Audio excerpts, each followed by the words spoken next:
let's rewind. And can you just tell us a little bit more about, again, you started telling us about being 9, 12 years old in that age range. And what was it like? Was there any type of bullying that you had to endure or anything like that that really made a difference?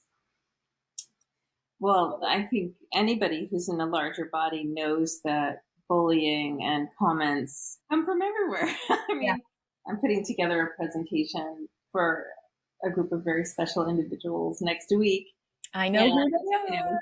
here I'm like looking at where does weight stigma come from, right? Yeah. And gosh, it could be medical providers.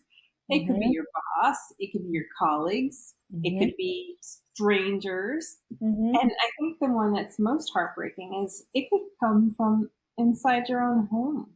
It could be Yeah. your mom. It could be your dad. Yeah. It could be your kids. It could be your loving partner who Absolutely. it's just has a way of just getting to the core of who you are by chipping Yeah. away at your core to just really to say things that are really hurtful, maybe not with that intent, but weight Hmm. stigma is just pervasive. It is everywhere. And so, Hmm. yes, as a kid growing up, I was bullied, elementary school, middle school, every age. I remember kind of having my body being a bit of a spectacle.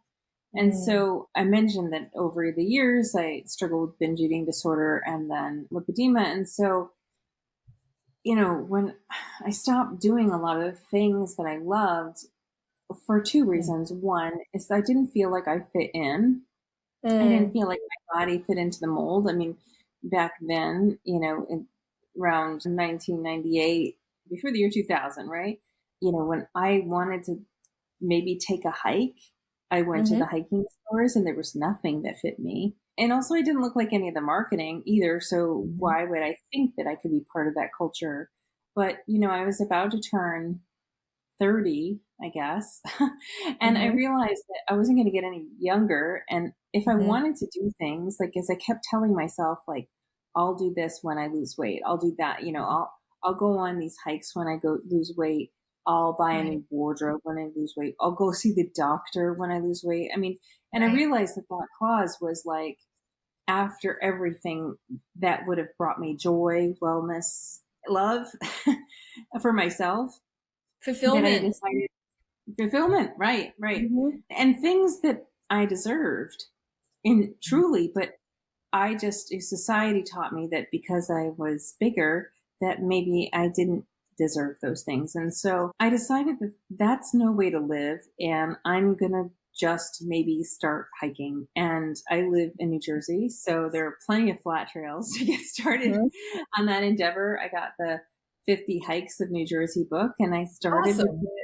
started with the easy ones and just started to make my way up mountains. And Kilimanjaro wasn't even in the mind's eye at that time. It was just, I felt like I wanted to be the kind of gal who toted around a Nalgene bottle Mm.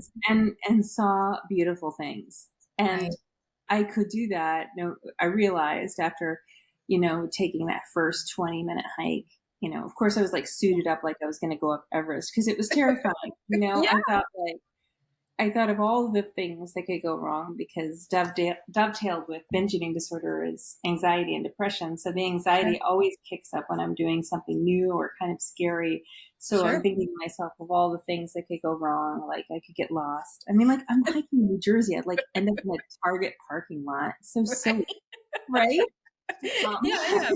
But our brain goes there. Our brain right. goes there. Yeah. Right. Or see a bear, or I mean, I don't know. I don't know. But those first few moments are so terrifying sometimes. Mm. It doesn't, you know, now as someone who's an experienced hiker, I don't think of it as much. And I always need to remember what those first few Mm. hikes or experiences take so much of a mental hurdle to Hmm. accomplish and to achieve. And Yeah. so it's super important for me to always keep that in mind that anybody trying something new, it doesn't Hmm. have to be an athletic feat. It could be going into a store that they haven't visited. the Mm. journey is so complicated for folks in larger bodies just because they face so much trauma and stigma along the way.